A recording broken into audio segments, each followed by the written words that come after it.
Hey, good morning. Welcome to Throwback Thursday. Man, today I want to talk to you a little bit about having a critical spirit. I'm going to show you a picture here. Talk about this guy, Ozzy. Back in the day, you want to talk about a critical spirit and thinking somebody knows everything.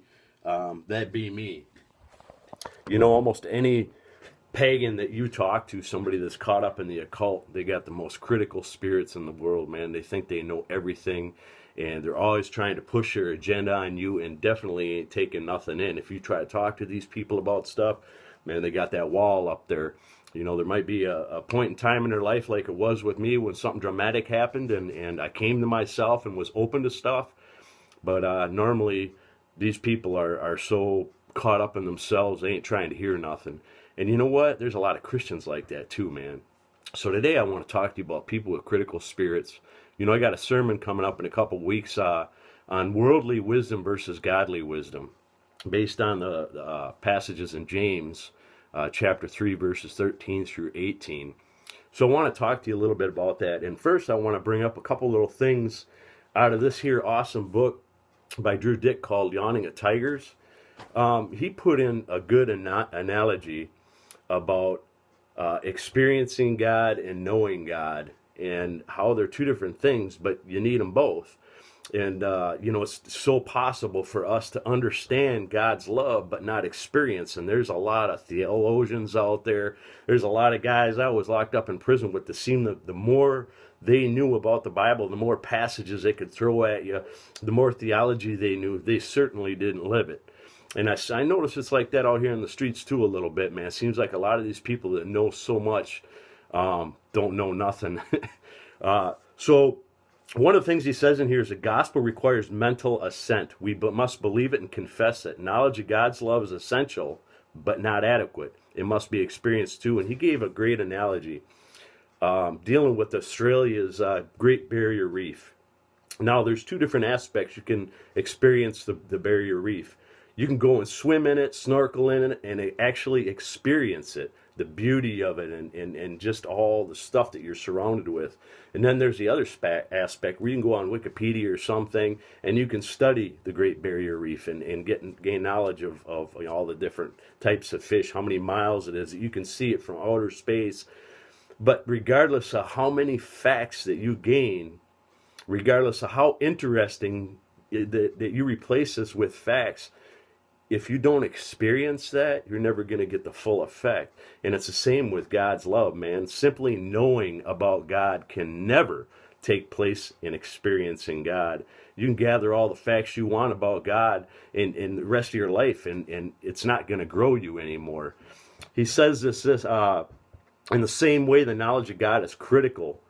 And theology, or the study of God, helps us appreciate the greatness, goodness, and glory of God. But unless we experience God, we don't truly know Him.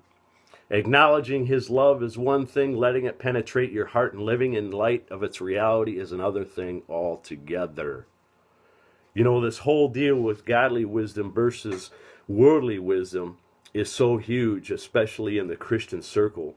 You know, just recently there's some stuff that happened here on Facebook. I had to take some people off because they had a critical spirit, man.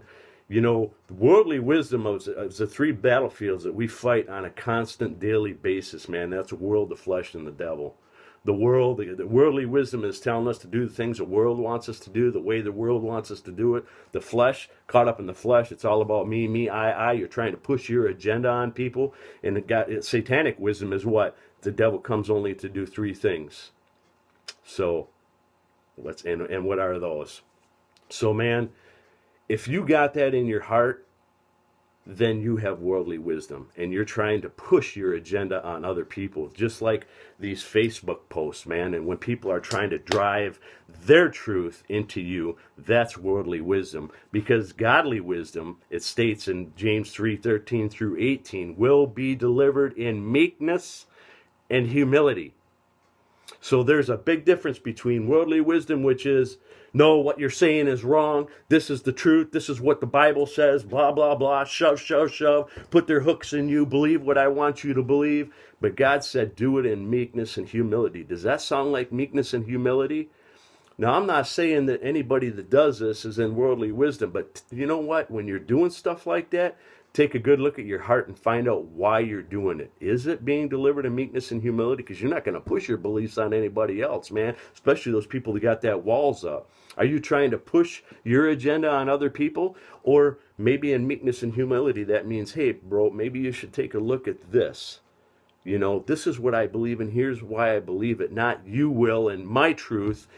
Let me end this with reading Philippians 2:3-8. This is perfect on this whole subject of having a critical spirit and how we should talk to other people or approach other people with Bible knowledge.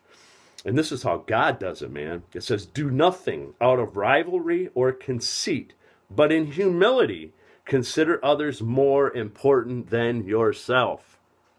Everyone should look out not only for his own interests, but also for the interests of others. Make your own attitude that of Christ. What was Christ's attitude? He's going to tell you. Who, existing in the form of God, did not consider equality with God as something to be used for his own advantage. Instead, he emptied himself by assuming the form of a slave, taking on the likeness of men, and when he had come as a man in his external form, he humbled himself by becoming obedient even unto death. Meekness and humility, that is true wisdom. God bless.